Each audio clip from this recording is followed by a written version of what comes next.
What's up, everyone? Welcome to episode number 204. On today's show, we are doing nothing else but previewing Super Wild Card Weekend. The time is here, my friend. Get ready with us. Let's go. Let's go.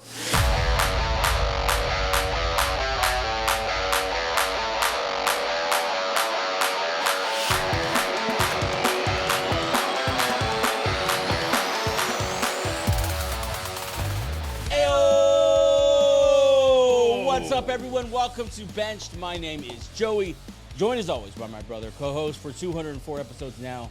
Angel Tova, how you doing? Good, sir.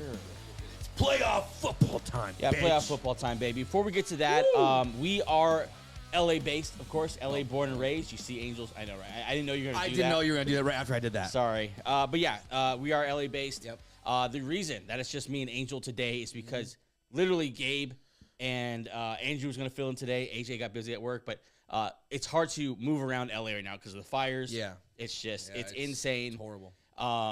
We're okay. We're safe. Studio's safe.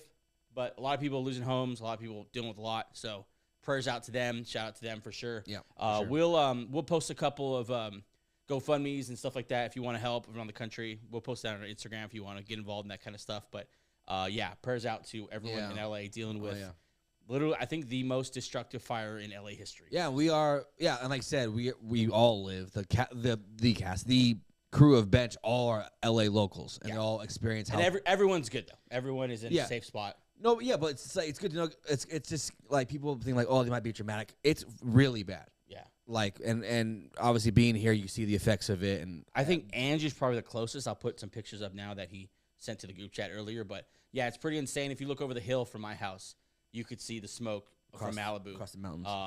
Rising up over the mountains. Obviously, it's all going that way, not coming toward us. But yeah, prayers out to everyone dealing with the fires and all that. Of course, we know LA dealing with an NFL game as well this weekend. That's going to be moved to Glendale, Arizona. We got the official word on that tonight. So Rams and Vikings will be played in the home of the Arizona Cardinals. And that's how bad it is. It's really, really bad. My wife has been training for a 10K for a couple of weeks now. Yeah. That was scheduled for Sunday. That's not happening anymore. It's happening anymore. It feels like COVID again, which sucks. Yeah. But what is cool is you do see a lot of Angelinos stepping up for each other. And that's Samaritans out there. Yeah. Yeah, like defending homes, defending neighbors' homes, giving out stuff. Yeah, for sure. On today's episode, we're going to preview the 6 playoff games on Super Wild Card Weekend. Of course, starting on Saturday with Texans, Chargers, and then the nightcap is Ravens Steelers, right? Ravens Steelers. Yeah, and then into Sunday's games, Bills Broncos start off the day. Good luck, my good friend Angel. Terrell thinks you're gonna win. Terrell, listen, I've been talking. We'll get there. Okay. Slow your roll. I'm about to jump, push the damn table through the wall. Eagles Packers is the 125 game. Then the nightcap is the Buccaneers and and Commanders. This feels the NFL trying to push out Jaden Daniels. And then Monday game, right? And then Monday game. Yeah, Vikings Rams. Of course. That's the one being played in Arizona. Yeah. If you're watching here on the YouTube channel, thanks for watching the show. Hi. Subscribe, turn on notifications. Thanks to all of you who have jumped on recently to the channel. I think give us an update there where we are with subscribers. We're really close to 1,000. 1,000 is crazy. Let's say last year, how many did we have? We had about just over 200 last year, but we're up to some stuff. We're up to a couple of things here. I can't share anything yet. I can't wait to share with you. Yeah. We have some big plans for the next couple of weeks. Yes. So make sure you're subscriubed. And thanks for following the show. What's up? We're 984 subs. 984? Yeah. So if you know 16 people who are unsubscribed or have a YouTube account. We're also on Apple, Spotify, everywhere you get your podcasts. So subscribe, turn on those notifications as well. And if you have a friend who's into football or whatever, we are in it for the playoff run. And, of course, this is a year-round show, so we'll be straight into free agency and the draft after that. Yep. And then the quiet night until training camp. That's usually when we take a vacation from the show. Last year. Yeah. So, okay, we're going to preview every game this weekend. We're going to get right into it. Not waste any time. Let's do it.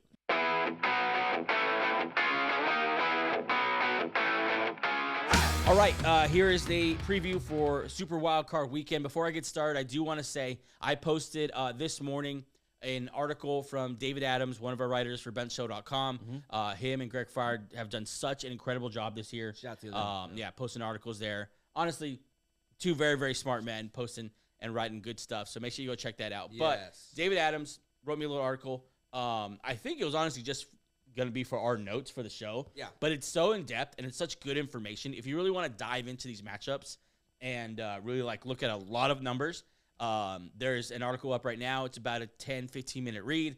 If you want to kind of just get a better context on these games, we'll reference it as often as we can. I am not nearly, how do you say, smart enough, I guess? Yeah, not smart enough. I don't have the capacity to look at that much information and communicate it in the way it should be. So make sure you go check that out. I'll reference it as often as possible, but we also have our own previews itself. Let's get started. On Saturday, 1:30 on Pacific time, Chargers and Texans. It feels like people are all jumping on the Chargers, right? And it feels like the Texans are wildly outmatched, outgunned, and yet Chargers finished one game better than them. Yeah, it feels like the Texans are like the kid that like. I feel like he's a little brother that you brought to the party that you had to because Dad made you. Yeah, we don't want that guy. Yeah. No offense to the Texans, but they've disappointed us wildly. In a lot of ways. Unfortunate too. It's the exact same thing that happened last year. It's just their whole line is terrible. Yeah, and they can't overcome it. And C.J. Stroud, I think, is starting to. Hopefully, it's not bad habits. Hopefully, it's just him trying to overcome it. Yeah, but he's doing some things that just he didn't do last year. Yeah, like this. Throwing interceptions. This offseason, the big gets were Stephon Diggs and Joe Mixon, but maybe they should have been linemen. Yeah, I mean, Mixon held up. Yeah, you're not gonna. Tank Dell, that's just a freak injury that would happen. But, you could have gone into this year with just Nico and Tank and just fine. Well, if you remember, you guys killed me. But during the offseason, I said, well, adding 2 old offensive players is nice. Mm-hmm. That's fine. But I'm not sure that raised the floor of this team. And I think, I'm not trying to victory that, but I think, unfortunately, that was it. Like, they didn't add enough to the – I think they did a good job on defense. I love the pieces they had on defense. I think their defense is underrated. Even look at some of these numbers, it's kind of surprising. Yeah. But offensively in that offensive line, I think they just had a little bit too much optimism about the people in-house that they are going to progress to a certain spot, and they just never got there. Yeah. Yeah. So, a lot of talent on this team, though. Yeah, let's get into the numbers. Of course, the Chargers boast that #1 defense label. I did not. Yep, 17 points per game. But if you look at the numbers a little bit closer, the Texans actually give up less passing yards and rushing yards per game on a per-game basis than the Chargers. And so they give up 4 more points a game, so 17-21 that the Texans give up. But that just kind of tells you maybe the Chargers are better at situational football, better in the red zone, those type of things. But these are pretty good defenses. And this, the more I looked at this game, I thought this has a pretty good chance of being a defensive struggle. Yeah, like 17-10, low-scoring 17-14. game. Oh, yeah. Very interested to see. Man, if Bosa and Mac and I cannot pronounce their leading sacker's name, the guy, to love guy. Yeah. I know what you're talking. I can't pronounce his name either. His brother used to be on the Eagles. They're gonna. Those guys can take over this. Like this is the reason why this is the #1 defense in in the league. They have 3 legit pass rushers.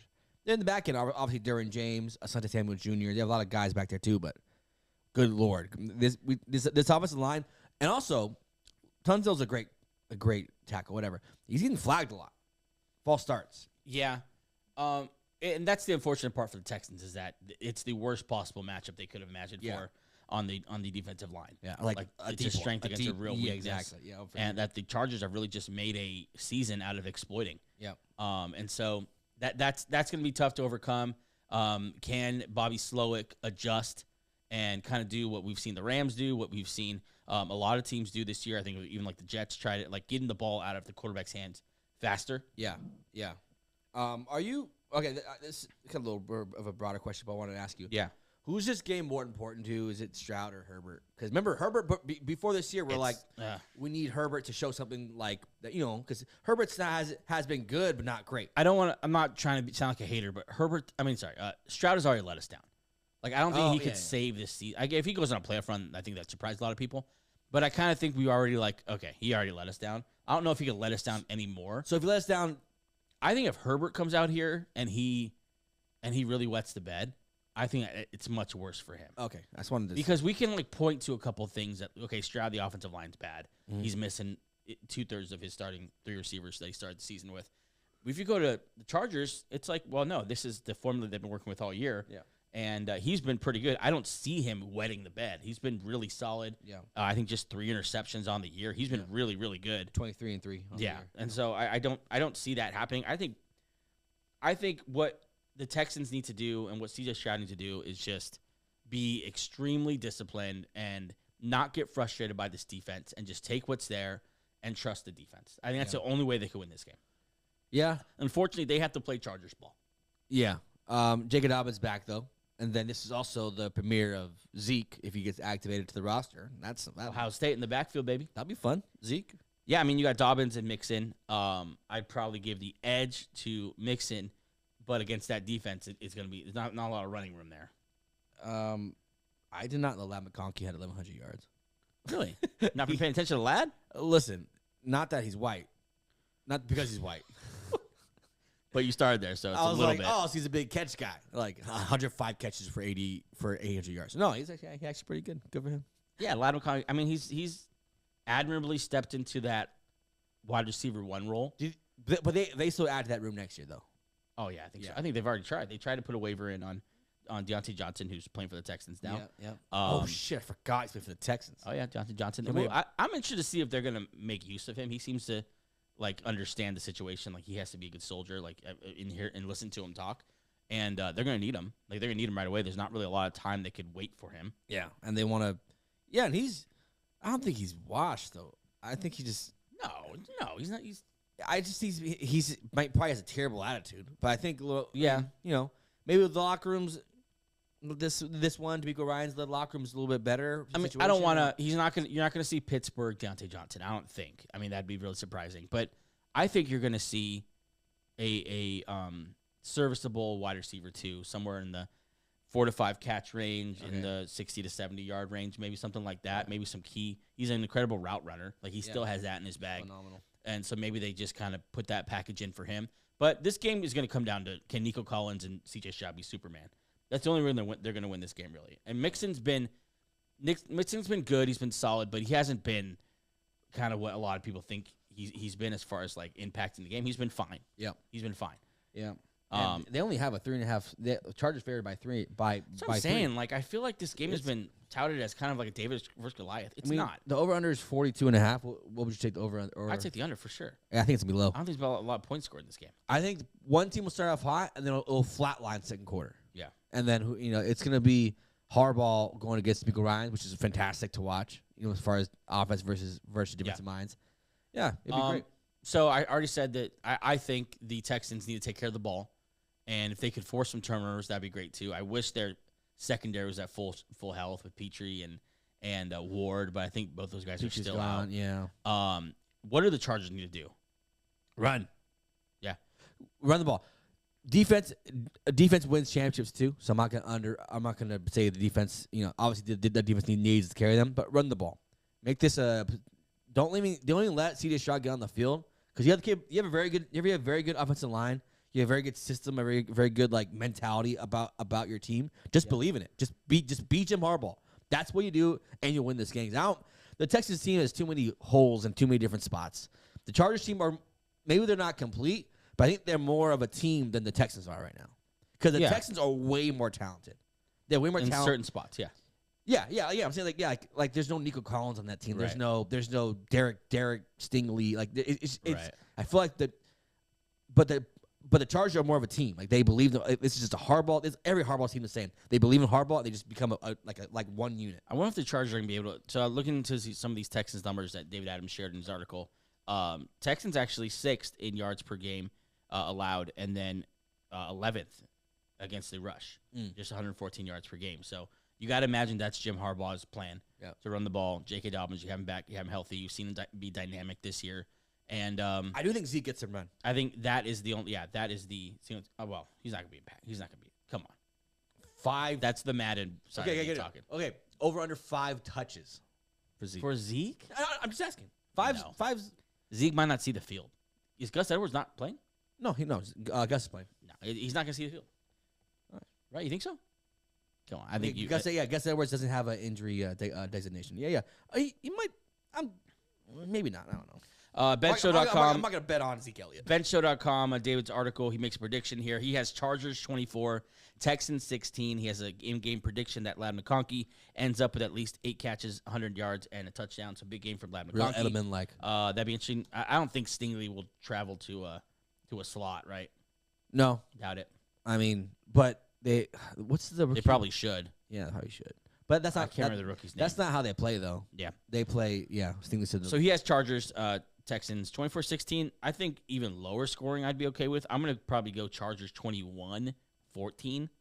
I think the Texans run into a couple touchdowns because C.J. Stroud and Nico are that talented. Mm-hmm. But I think that's about all they get. Yeah. So that was you picked Chargers. Chargers 21-14. Yeah, if you've been following the show, this is my sweet baby lamb, but I don't see them having it this year. Chargers have exactly what the Texans don't want to see. It's a pass rush. Defense wins championships, and I think Chargers about 2017. I don't think it's gonna be a high scoring game. Yeah, 2017. So we both think the story ends here, but I do want to stress the Texans took a step forward in some ways this year, especially defensively. They just didn't take a big enough step that we kind of hoped they would Offensively. But I think the future's still bright. Yeah. I think you're still plenty to be optimistic about. You need to tweak some stuff. You need to change some stuff. I think Bobby Slowick, you either need to move on or you need to really have some come to Jesus meetings about what exactly the plan is. And then you need to invest in the offensive line. Yeah, I think this team's whole thing is that they kind of got punched in the mouth this year because you have a target on your. You know what I'm saying? Yeah, they came back really. Hopefully they learned from last offseason. Yeah. Hey, let's not get the flash shit. Let's get the stuff that we need. Yeah. Opposite side, Chargers. They could have gotten Malik Neighbors. They could have gotten, all these wideouts. They got Joe Alt. It's responsible, and look where they are now. Yeah. It's time for the Texans to be a little more responsible. But that being said, I do think that there's a scenario where they steal this game. This is about as I don't know if there's another team Texans could have played a lot worse opponents. Having the Chargers in the first round is okay. Yeah. It's not as bad as they could have been traveling to Buffalo, traveling to, one of these top teams, Baltimore or something like that. They definitely didn't want to go to Baltimore. No, they didn't. And so drawing the Chargers, it could have been much, much worse. That being said, they won a division. This is going to be in Houston. Yeah. And so at home, who knows? Who knows what could happen? Texans could definitely steal this game. They shouldn't. The Chargers should win this game, but we'll see. We'll never know. Yeah, Herbert in the playoffs, always fun to see that. Let's move on here to the Pittsburgh Steelers. They're going to travel to Baltimore, right? Baltimore won the division. On Amazon. This is on Amazon? With Al Michaels. Wake up, Al. Why do you hate Al Michaels? Al, wake up. The game's on, Al. What's your problem? He's old. Ravens 12-5. I think it's so weird with them. They didn't underperform, but with what Lamar has done this year, the type of numbers, I think 900 plus rushing yards. The passing yards are just video game. 4,172 yards passing, 41 touchdowns, 4 picks. Yeah, and then with Derrick Henry obviously having almost 2,000 yards himself, you expect this. It's not that 12-5 is a bad record, but I just don't think of them when I think of the best teams in the league. Or you don't think they're kind of the tier below. Yeah, you don't think this is a 12-5 team, right? You're they're more in the 10-7, 11-6 kind of range. They've had some bad losses, and weird moments. And weird and that's just kind of indicative of what we've seen from Lamar. Yeah. Incredible numbers, but you're just going to have some real duds. Yeah. And unfortunately, even the playoffs, he kind of gets the rap of he hasn't performed in the playoffs. Mm-hmm. He's performed fine a lot of times. Just the team hasn't won the game and he hasn't made as many plays as the other quarterback did on the other side. But going into this game, luckily enough, the cork on the other side. You're not scared of him. Russell Wilson in his first season with the Pittsburgh Steelers as their starter. 16 touchdowns, 5 receptions. He's, are they 4 straight losses or? Yeah, 4 straight losses. 4 straight losses going into the playoffs.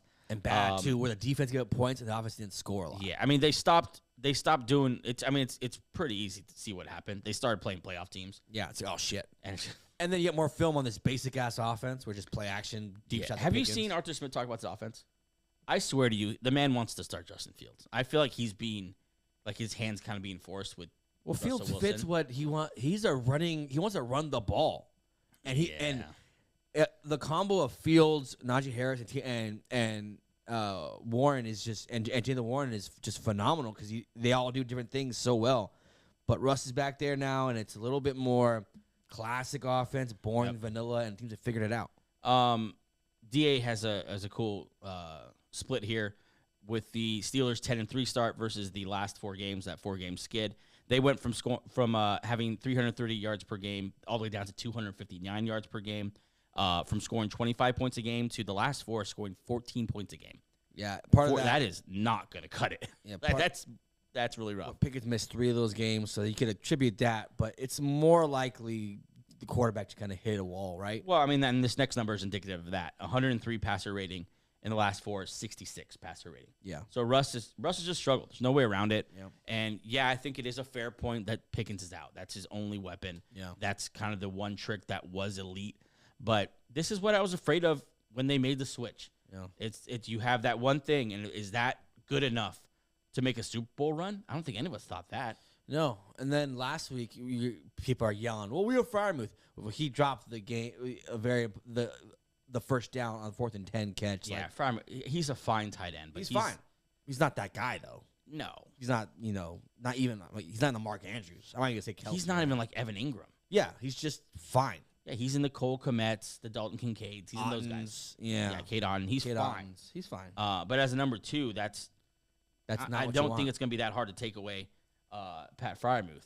To Calvin Austin. Yeah. He's had kind of a breakout year. He's been very useful. Yeah, Mike Williams has a little You forget bit Mike Williams was on the team. Yeah, because he's just altogether forgettable. They just needed another weapon, a pass catching weapon, and then Russell Wilson has his limitations, so it's weird. Does Zay Flowers being out leave the door open at all for you? No, this is going to be an easy pick for me. Please tell me. Yeah, I think I think the Ravens are going to take care of this one very easily as well. David Adams has his predictions 23-16. I think that's very generous to the Steelers that they score 16 points in this defense because since Kyle Hamilton has moved back to his safety spot, they have taken away they've stopped the bleeding in the big plays in that secondary that was killing him. That was getting tore up. Oh yeah, Kyle Hamilton kind of single-handedly, and not obviously other guys have stepped up in that role, but back there has kind of stabilized what they need. Roquan Smith's awesome. The D line has been great. I think not Michael Orr. I said Michael Orr last time. Michael Orr, blindside. It's the other Orr. What an idiot. Coach Orr. I forgot his name. They made him sound like an idiot on them. He's not an idiot. On the movie, we're not talking about that right now. Sorry. Stay focused. Shots to Sandra Bullock. Zach Orr. I think Zach Orr. Zach Orr as the defensive coordinator. I think he's kind of figured it out. And that's defense. I can't see the Steelers throwing up 16 points against them. I don't even know if they're going to score 10. Yeah. I don't think this offense does. Their saving grace is that Tomlin has figured out something with Lamar. Yeah. Not that he shuts him down. Well, but he 2-9. He takes away his superpowers a little bit. Yeah. You know what I'm saying? Like he kind of like in Black Panther. But what was it when they're down by when he's fighting the when he's fighting Michael B. Jordan? I want to hear this one. When he's fighting Michael B. Jordan and like Killmonger, yeah. And he like his suit deactivates when they're in a certain like force field or something like that. That's kind of what it is when that was hard. The Pittsburgh Steelers get into the same arena with the Baltimore Ravens. Yeah, they kind of both. They take away their superpowers. And this is classic, offensively anyway. Classic divisional teams. They just know how to defend each other. Yeah. That will not sway my pick though. Yeah. So even without Zay Flowers, Mark Andrews, Isaiah Likely, Bateman's been fine. They have the Ravens. This is a Derrick Henry game, right? Ravens favored by 9.5. Over under 43. So what's your prediction? Ravens. You have a score? Like 28-13. It's gonna seem farther than that score indicates though. Yeah, I think similar to you and DA, I have this 24-10 Ravens. I think they run away with it. I think Derrick Henry ices it late, and I think this is Russell's last game as a Steeler. I think they may even see a little Justin Fields this game. What do you do with Russ? You don't bring him back. Let him go. Yeah, let him go. Let him go. Someone will pay him as a bridge starter, and that's not your thing. He'll be on the Raiders next year, and I'm telling you, he's going to Raiders. I'm just telling you. What's interesting to see is this Tomlin in the offseason, but we'll talk about that. Or Fields. Yeah, for sure, where he goes. It's kind of the same offseason as last year for him. Poor Justin.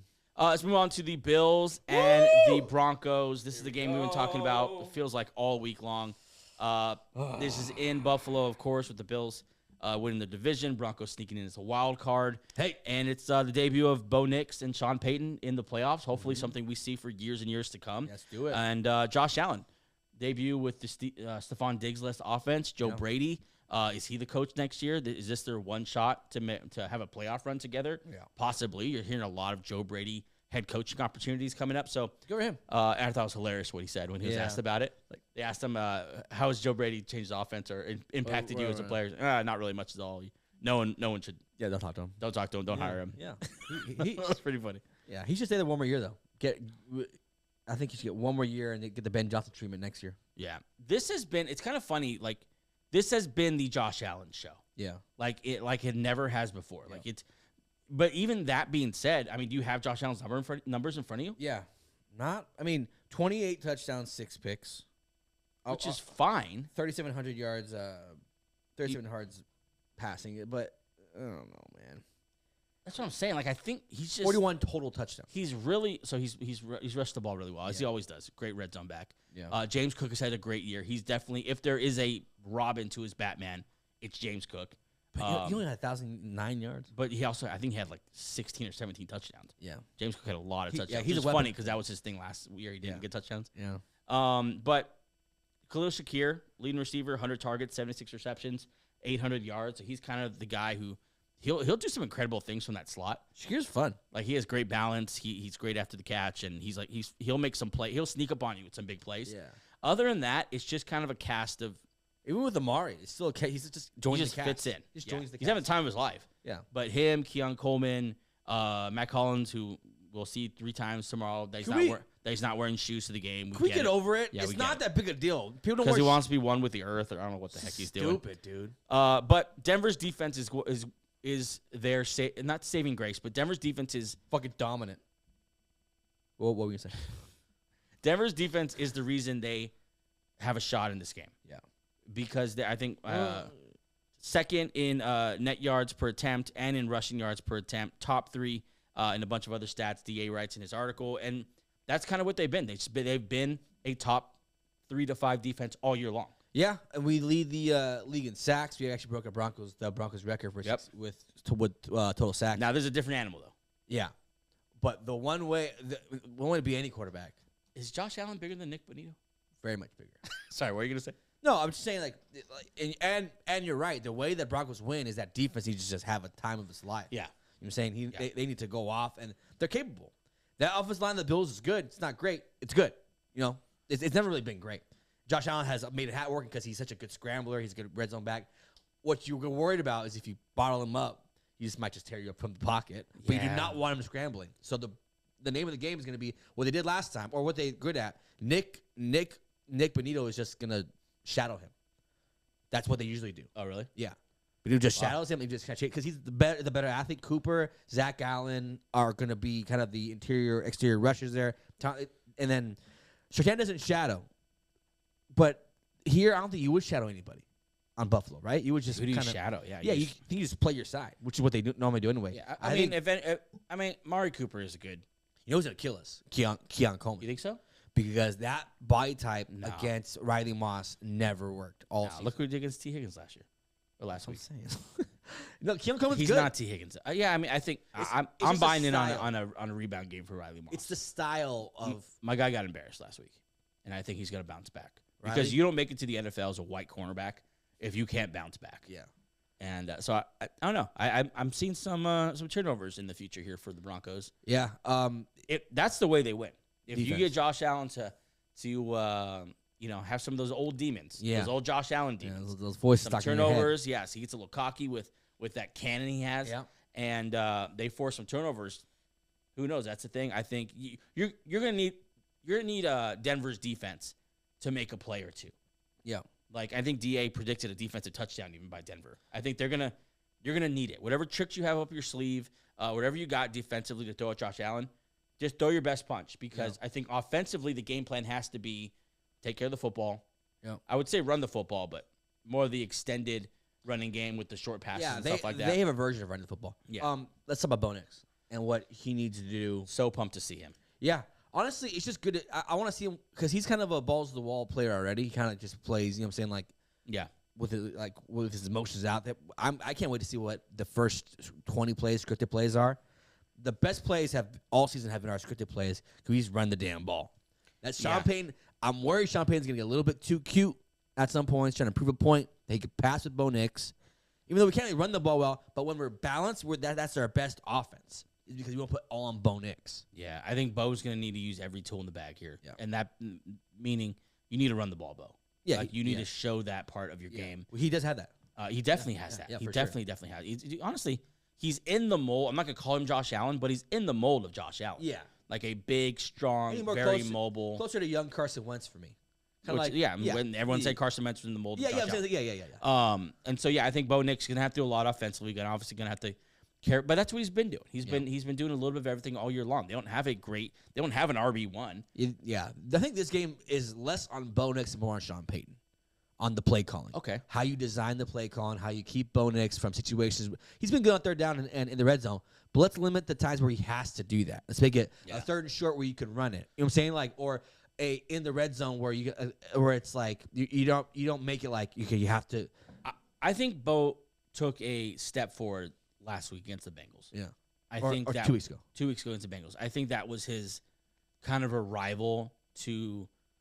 I remember when this happened with Jalen Hurts. I remember having Carson Wentz in that one good season he had, where you play toe to toe with Joe Burrow. I think is the best quarterback in the league this year. Yeah, and I think he did that. He showed he was right there with them. Yeah. Obviously, we talked about it. Sean Payton stole his moment, but I think that he rides some confidence in this game. Yeah. I think we're going to see a big Bo Nix game. Yeah, and I want to see. It's all between the ears for him.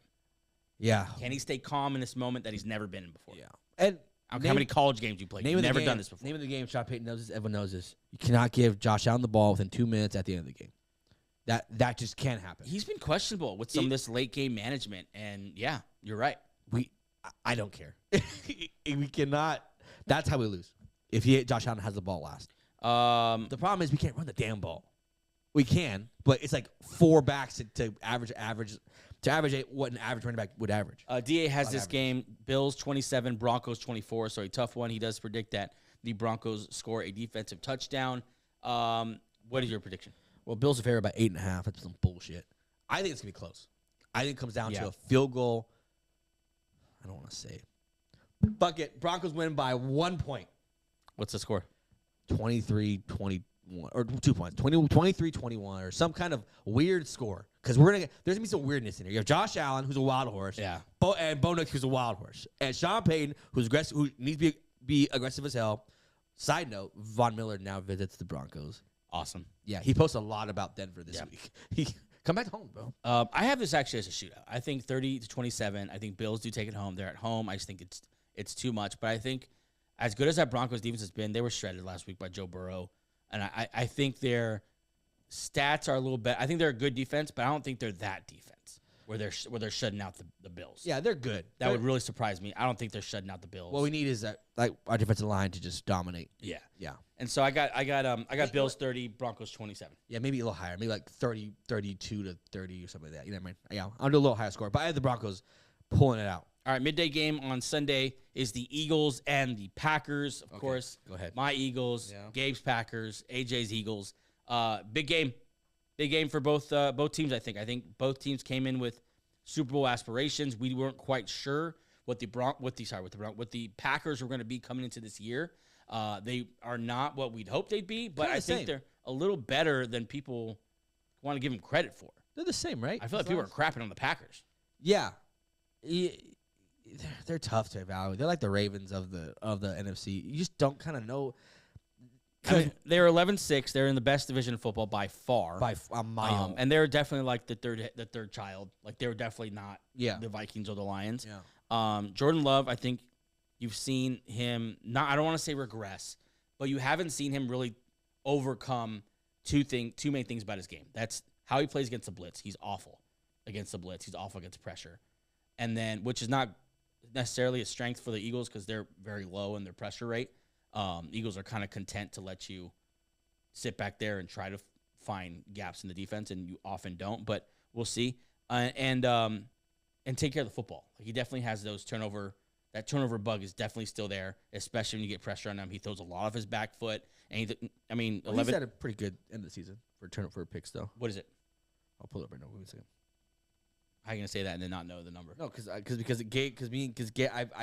my brother is Gabriel Tovar, and he. Well, hold on, let me see.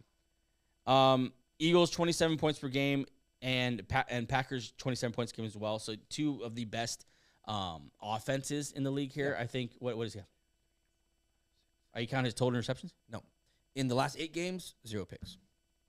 That's against. Yeah, that's great. Yeah, that's good. And that's for one reason. Run the ball. They're running the ball. Run the damn ball, Green Bay. Josh Jacobs is the guy here. That's not a great matchup for the for the Packers because the Eagles are really good against the run. No one's really tore them up.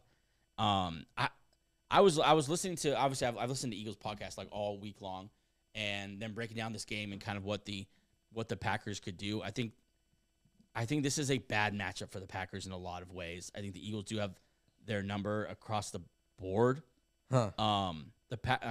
Turnovers is going to be a big thing. Can they turn the ball over? They don't have J.L. Alexander, but McKinney has made a kind of a career out of picking off Jalen Hurts. Edgerrin Cooper has been really good. They have a decent pass rush, so maybe they can pressure Jalen Hurts and get him to fall into some turnovers. Yeah. We don't know how healthy Jalen Hurts is. Obviously, he is practicing again out of that concussion protocol. But concussions are a fickle thing. Like has me a little nervous. Mm-hmm. But really, the biggest story for the Eagles is A.J. Brown. A.J. Brown leaving practice less than 10 minutes into practice yesterday. Yep. And then today not practicing at all. This is knee/rest. But do you think they're just using the knee as an excuse to just rest him up? I mean, so because if you look at he started practice, and you can't imagine the plan was play less than 10 minutes and then leave. Huh. Like he was definitely forced out of practice. Yeah. And then not practicing today. I think he's going to play, but I think he's playing through injury. So a big fancy decoy. Maybe. And luckily Devonta Smith's there. I think either way the Eagles have a good chance of eating against those cornerbacks. They don't really have anyone to be afraid of. Like Stokes, they're going to throw at Stokes every time he's in one-on-one coverage. If Devonta Smith or A.J. Brown, again, they're going to throw him in every single time. I think Valentine's a little better than him, and Keyshawn Nixon's fine. On the other side, though, if you remember that first game, the Eagles were tore up by Jaden Reed. Yeah, Jaden Reed is so far their best wide receiver, and they don't know how to use him. Yeah, they want to make him into like this Tavon Austin guy. Yeah, I think they're trying. Yeah, they're weird with him because he's the best for sure, especially with Watson being out because he tore his ACL. You're gonna have to rely on him more.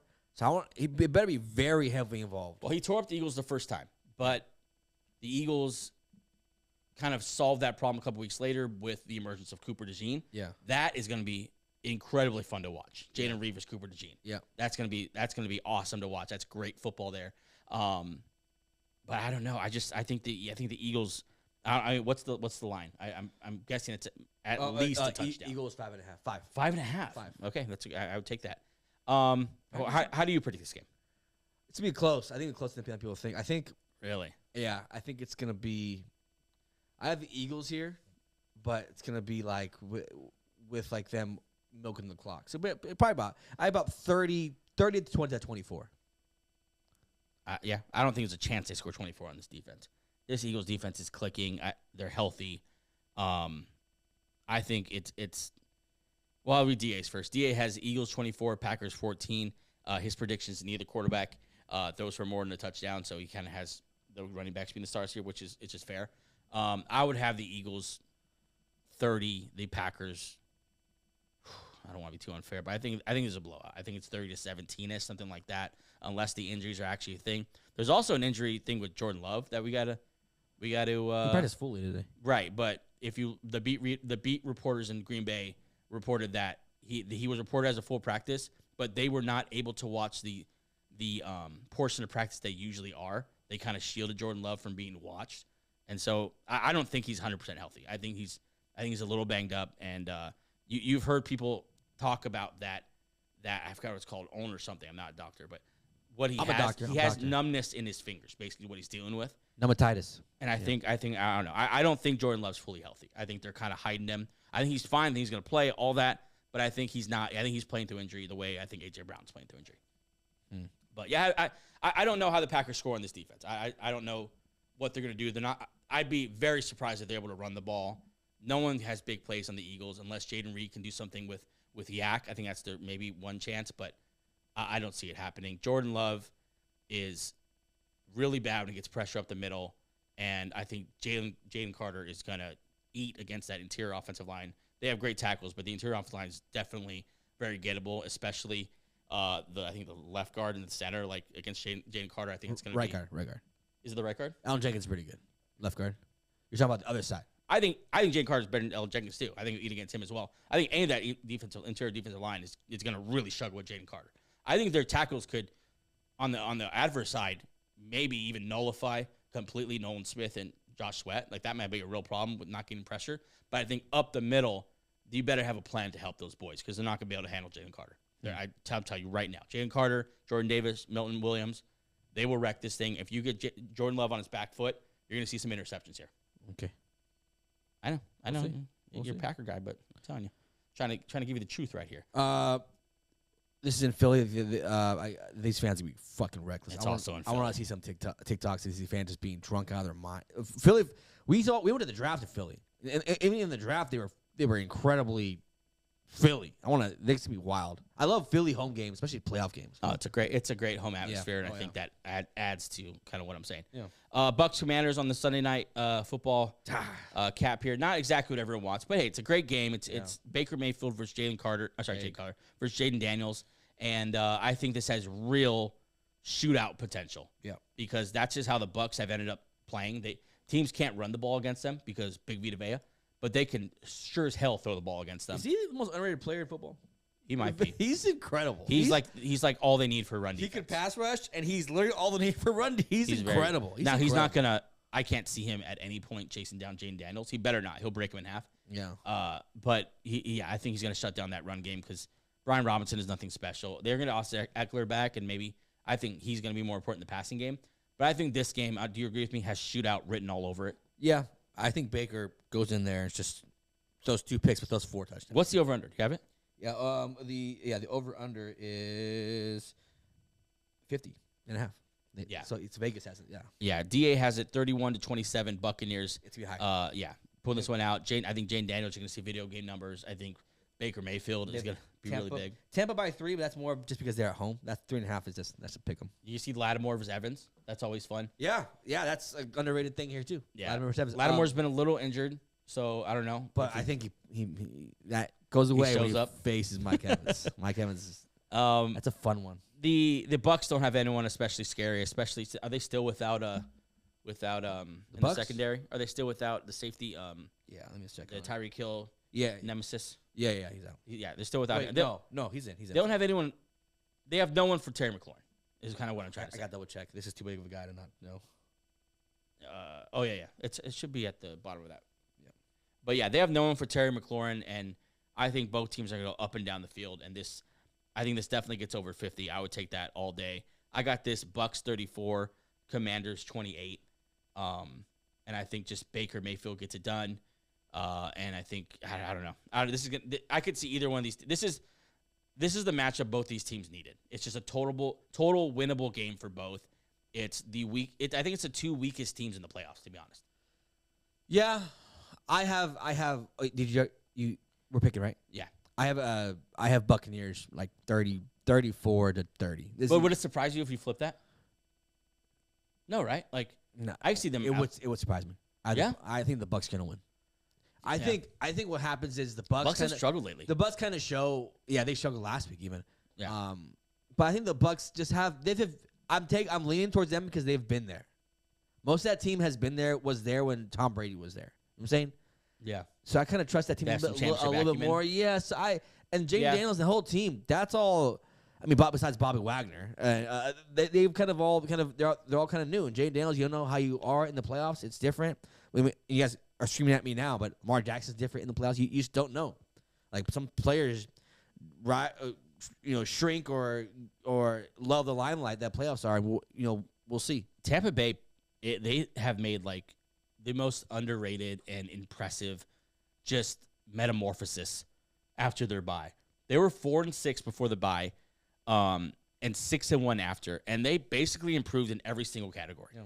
Like better total yards per game, better passing, better rushing, better in total yards allowed, better passing, rushing yards allowed. It was literally top to bottom. It was after that Mike Evans, Chris Godwin back-to-back injury week where everyone's just like, okay, never mind. Like, I don't believe them. That's exactly what Baker Mayfield wants. No one believes him. But it's just more. It's more than a Baker story, though. Like, it's like their whole defense is better. Like, everything is better. They're a new team after the bye. Yeah, they're a good team. They're a good team. Bucky Irving, actually, that's probably why, too. The second half of Bucky Irving's season has been phenomenal. They have played before this year. Yeah. And the Commanders won, I believe. And Jaden Daniels didn't throw for a bunch in that game, but I think he ran for 16 rushes for 88 yards and 2 touchdowns. Yeah. Which You always gotta- be part of his game. You got to imagine the Bucs. I mean, I don't think they have an answer for that, but at least they're a lot more aware of what he can do. With his Second time legs. around, yeah. So maybe just in his first game, it's hard to pick a rookie. Yeah, someone that's what I'm like Baker saying. Mayfield. And against Todd Bowles and against it's just too much veteran. And not even veteran. That team's It's in Tampa Bay. and that team's not even old. It feels old, but that's not an old team. Not at Like they're all kind of in their prime. Even Baker's, I guess you call this his prime. Yeah, More weapons. Yeah, I think I think Mike Evans over Scary Terry. I don't think Commanders are anything near what Bucky Irving is. Bucky Irving is a game changer. Yeah, for sure. He's much better. So even like Jaden McMillan is like much better than anyone other than Terry McLaurin. yeah, anything. Yeah, they don't even have a Kate Otten. Oh, Zach Ertz, baby. Zach Ertz. Well, yeah, Zach Ertz. Deckers is fine. He's fine. He's fine. I think that if they're gonna win, Austin Eckler needs to have a big game. Yeah. They need another playmaker. Yeah. And he's kind of what he is. It'll be fun to see. Honestly, I want a shootout. I think it's always fun to at least have one shootout in the first round. Yeah, just as craziness. So you have Kingsbury versus Liam Cohen. I think it's gonna be fun. Oh yeah. Just play calling. Cool guy Cliff. Does he wear shades on a night game? He probably does. Rams Vikings. So cool guys do. On Monday Night Football. This game, like we said, is going to be in Glendale. And besides the Eagles game, and of course your Broncos, I guess, this is only 2.5 favorite. This is the game I'm Vikings. looking more. This is going to be a great football game. Listen. Last year we saw the Lions start the Rams start with the Lions. Now they get the Vikings, and there's a lot right in this game for a lot of different individuals. Let me tell you something. Go ahead. Matthew Stafford in the playoffs is not what you fucking want to see. He's unstoppable. Matthew Stafford is a dog. That's the last quarterback in the NFC. If you have Eagles Lions, I do not want to play Stafford. He's the most scary of the lower teams in the playoffs for sure. I thought an interesting thing that he's 4 seed, but whatever. That DA pulled out in his article is how the Rams have really changed their offense into this quick passing offense to protect Matt Stafford. Yeah. Sacked 11 times in the in 4 games, and then since then, no sacks in the last. I want to get this right. No sacks in his last 4 games. Sorry, 11 sacks in 4 games, and then after that, no sacks in the last 4 games. And he's getting the ball out, and they've made the transition to this is Puka. Let's get the ball to Puka. He's incredible at getting open. He's incredibly tough. He's a great blocker. I think I don't want to say because Jamar Chase is incredible and Justin Jefferson is incredible, but he's maybe the most complete wide receiver, like as far as a football player. Yeah, I've had him at number 3 in the wide receiver rankings for a long time. I love Puka Nacua. Yeah. He could do everything. He's good on 50-50 jump balls. He's good underneath. He's good in short routes. He's good. You can put him as a fucking tight end and he'll fucking own it. And just cherry on top, he's a great attitude. He's a good ball player. That's what he is. He's a good football player, which is what Cooper Kupp was. But now they have the younger version of Cooper Kupp, and they still have Cooper Kupp. 2 matchups here to keep an eye on. I think are going to sway this game, and that is the Vikings blitz more than anyone else in the league. Near 40, right? 38.9%. Yeah. The second is 34 at the Lions, and there's only 5 teams above 30% after that. Good Lord. Thank you, DA, for those stats. Yeah. And so they blitz a ton, but you're blitzing Matthew Stafford, who's already getting the ball out fast. So it's almost the whole offense is a hot read offense. So would you think that they would probably just play coverage? I think you are who you are, and you got to go out. Balls low, yeah. I think you keep blitzing. Do what got you there. What is it? Do what you got you there, whatever the fuck that. Yeah, basic idea. The other thing that the Rams have relied on is Kyren Williams. Kyren Williams, I think in his last 3 games, 100 yards rushing. They've really run the ball. Well, you don't run the ball in the Minnesota Vikings. Mm-mm. So that's another thing that's gonna like what's gonna break there. So I think those 2 things are really the matchups to watch here. As far as offensively for the Vikings, huge game for Sam Darnold. Yeah. What are you, Sam? If you have 2 duds back to back, a $50 million check's off the table. Do you remember midseason when they were gonna trade Matthew Stafford for Sam Darnold? Yeah. That's so funny. Maybe that seems like forever ago. Yeah.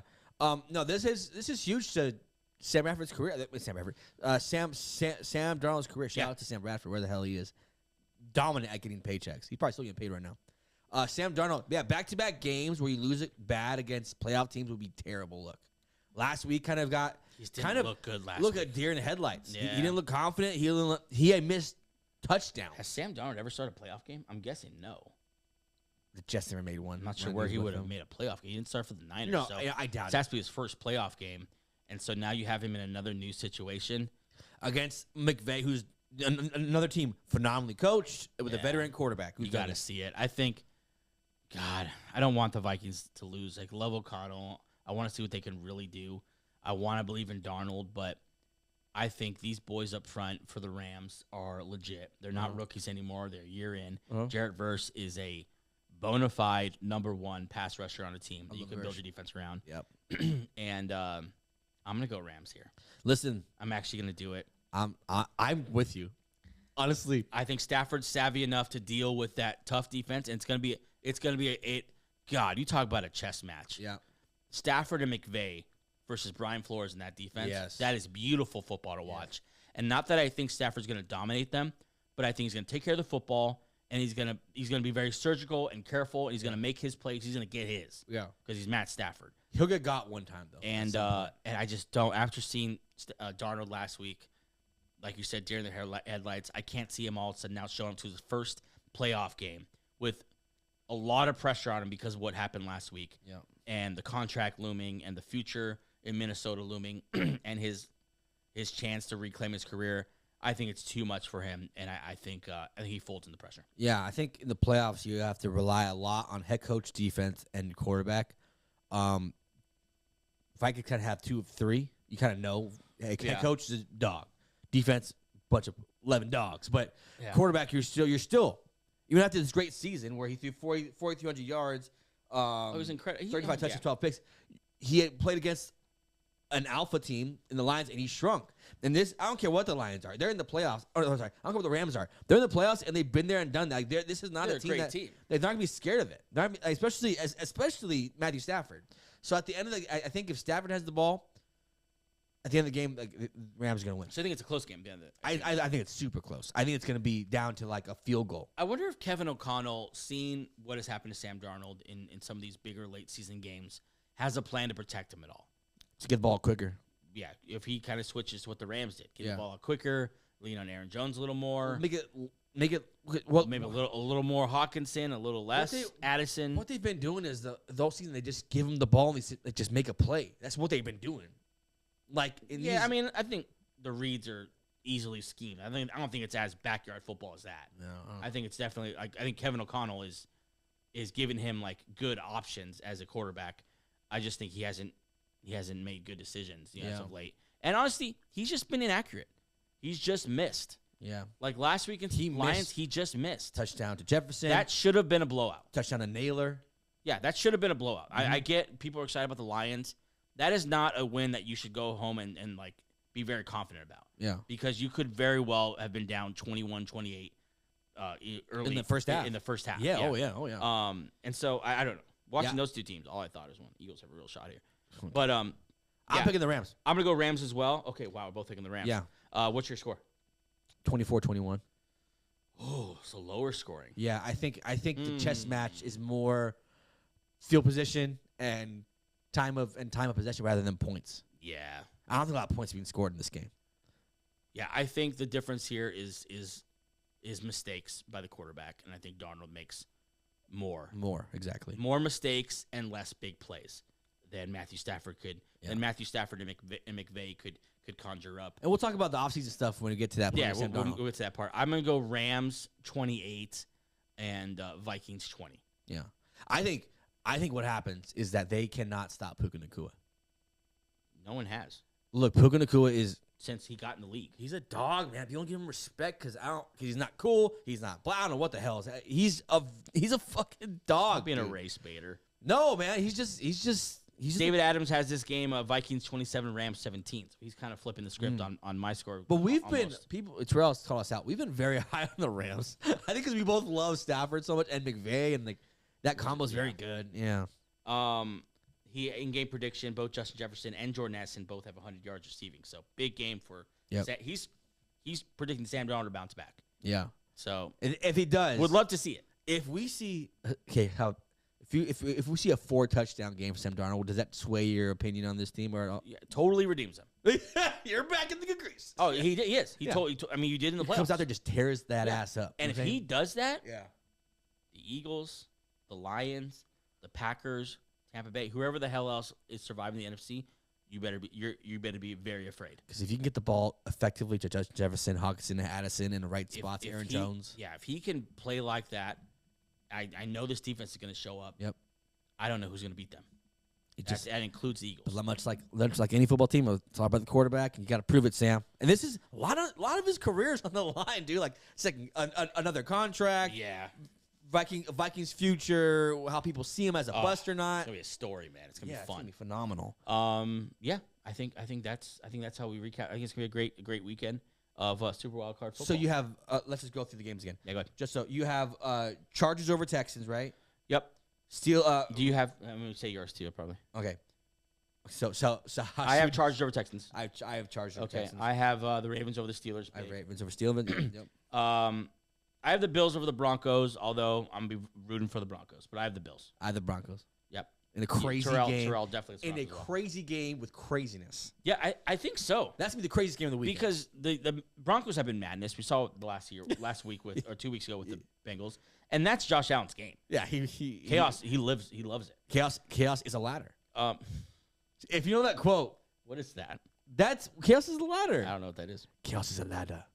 If you say it in an accent, I still don't know what it is. Game of Thrones. That's what's his name says. When he's like, yeah. Come on. No. I have the Eagles over the Packers. I don't think that's necessarily close either. I have Eagles or Packers. Yeah. Same. Bucks, Commanders. We both have the Bucks because of the veteranness. Yeah, I'm trusting Baker here. Guys who have been there before. Big show. And then Vikings, Rams. We both have the upset. We both have the Vikings. The Vikings losing after a 14-win season. I mean, it's not only favored by 2.5. The over/under is 47. Yeah. 47 is that over under on the Vikings Rams? Under. I think it's hard to score on Brian Flores. This is gonna be a great, clean football game. Yeah, this is gonna be Kyle Williams, 24 carries, 80 yards. Yeah, something like that. So we both have the Rams. In this one, Da, of course, we read his picks as well. So as the Chiefs and Lions await on their fucking long bye week, man. Yeah, play football's here. It's fun. And this is gonna be, and this is cool. Walkout weekend because you see Amazon, you see the ESPN guys, you see CBS, you see all the heavy hitter. I think Tom Brady's calling one of these games. Tom Brady's calling the Eagles Packers. That's cool. I like Tom Brady as an analyst. I think he's a one and done though. He becomes the Raiders full on face of the franchise. He's not a very good analyst. He's robotic. He has a weird yelling thing. I don't know, KB. That looked like a good throw to me. He should have caught it. They're really gonna regret that one, KB. Damn. I think as much as you like, I feel like he watched a bunch of good announcers and just kind of. It's hard. Listen, we've had people go. You can't just be pretty, Tom. Legends go in. Let's be honest. Greg Olson's much better than him. He's much better than him, and Greg Olson's not that good. But thank you. Greg Olson is average, and Tom Brady's a little bit below average. That's all. Go be an owner. Greg Olson isn't very good. That's our show for today. Thanks for joining us for episode 204, Super Wild Card Weekend preview. We'll see you again on Monday with a brand new episode. And still with one playoff game to go, so it should be pretty fun atmosphere. Hopefully the guys are back in. Once again, make sure you follow us on benchshow.com. Bench Beat, a lot of new articles up there right now. Instagram, X, TikTok, search @benchshow. We will see you Monday. Bye.